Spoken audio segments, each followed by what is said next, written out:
महादेवांच्या दर्शनाशिवाय प्रत्येकच स्पेशल दिवस हा अपूर्ण असतो. त्यामुळे आम्ही पण इथे सकाळी गोंदेश्वरच्या दर्शनासाठी निघालो.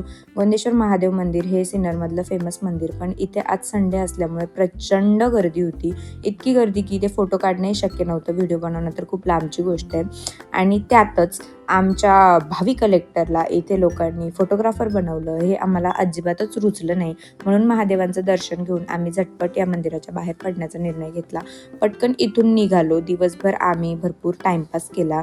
बच्चाला मंदिरात नेलं नाही, त्याच्यामुळे तो रुसलाच होता, पण तरीही त्याला आम्ही घरीच ठेवलं आणि संध्याकाळी बाहेर पडलो. काहीतरी चटपटीत खावं असा विचार आला, म्हणून आमचे भावी कलेक्टर अनेक वेगवेगळे ठिकाणं शोधतच होते खाण्यासाठी. तेवढ्यातच आम्हाला आठवलं की गंगाधर टॉकीजजवळ साई सिद्धी नावाचं एकदम छान पाणीपुरीचं स्टॉल आहे.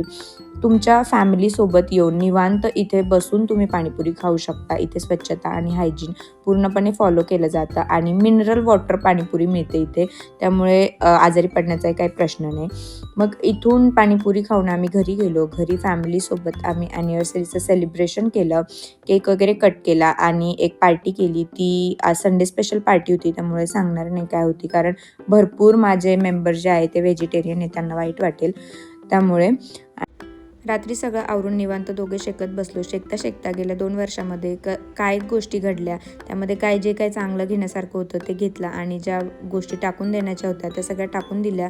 आणि भविष्याची चिंता न करता भविष्याचे चांगले प्लॅनिंग्स करत करत आम्ही आमच्या ॲनिव्हर्सरीची हॅपी एंडिंग केली. आम्ही ॲनिव्हर्सरीमध्ये काही फॅन्सी केलं नाही, तरी पण आमचा दिवस खूप छान गेला आणि अशा प्रकारे आम्ही आमची ॲनिव्हर्सरी सेलिब्रेट केली.